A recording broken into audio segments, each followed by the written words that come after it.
उस वक्त मुझे ऐसा लगता था कि शाम इदरीस के बहुत ज्यादा सब्सक्राइबर्स हैं, तो मतलब कि वो कुछ गलत कर सकता है। जाहिर सी बात है कि उस बंदे के पास उस टाइम पावर थी, और यही मेरे ख्याल से रीजन था कि बहुत सारे लोग भी डक्की की तरफ ज्यादा थे, क्योंकि उसको पब्लिक काफी सिंपैथी दे चुकी थी। आज से 2 से 3 हफ्ते पहले मैं ये सोच रहा था कि ये जो कंट्रोवर्सी उसके ऊपर चल रही है, अगर उसके साथ रजब बट और नदीम नानीवाला अगर ना होते तो वो इन चक्करों में होता ही नहीं। बट ऐसा नहीं है मेरे हिसाब से। अगर उसके साथ रजब बट या फिर नदीम नहीं होते तो उसके साथ कोई और होता, और वो उन लोगों के साथ भी ऐसा ही करता। मैंने उसकी वीडियो शेयर कर करके अपने पेजेस पर तक लगाई है। डेली व्लॉगिंग से वो कब फैमिली व्लॉगिंग हो गई समझ ही नहीं आया। बट मेरा एक सवाल है डक्की भाई से, क्या जरूरत थी इस सब की? पैसा तो ऑलरेडी आ रहा था, और जब डक्की भाई खुद उस कंटेंट को छोड़ता है वो एक्चुअल में खत्म हो जाता है। वो पब्लिक को कंट्रोल कर रहा होता है। कैसे? ये बात लोगों को खुद भी समझ नहीं आती कि वो इन लोगों के कंट्रोल में है। डक्की भाई एक वाहिद यूट्यूबर ऐसा है जिसको मैंने देखा और इतना ज्यादा सपोर्ट किया, but right now trust me,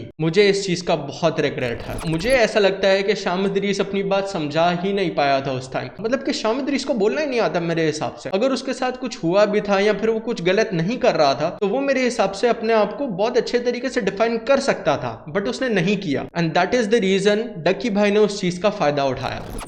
So I'm the person who stood for Ducky भाई। जिस वक्त वो काफी बुरी सिचुएशन से गुजर रहा था, I was the person who supported him। अब आप लोग एक बात सोच रहे होंगे कि मैं खुद को इतना ज्यादा हाईलाइट करके क्यों हो रहा हूँ, जैसे कि मैं ही वो बंदा था जिसने उसको सपोर्ट किया हो। सपोर्ट को मैं इस तरीके से डिफाइन करूंगा कि I was the person who supported him with views, with likes and with promotion। मेरे जैसा शख्स अगर तो कोई भी इस वीडियो को अभी देख रहा है तो वो भी उतना ही जिम्मेदार है जितना कि मैं। इन इन्फ्लुएंसर्स की जो भी हरकतें हैं, जो भी सिचुएशन अभी चल रही हैं, जो भी इन लोगों के मसले चल रहे हैं, या फिर जो भी इन लोगों के एटीट्यूड अभी हो गए हैं, उसके जिम्मेदार हम खुद हैं। Because we are the one who supported them to get this much reach. या फिर किसी ने अगर रजब को सपोर्ट किया है या फिर उस चूचे को सपोर्ट किया है, तो उन लोगों के इस बिहेवियर के हम लोग खुद जिम्मेदार हैं। मेरे चेहरा छुपाने की वजह आप लोग बेहतर समझते हैं, क्योंकि आजकल कौन किसकी तरफ कितनी जल्दी हो रहा है कुछ भी पता नहीं चल रहा। जी हाँ, मैं इसी बेशरम की बात कर रहा हूँ, और टेंशन नहीं लेना बिल्कुल भी, मेरी सेकंड वीडियो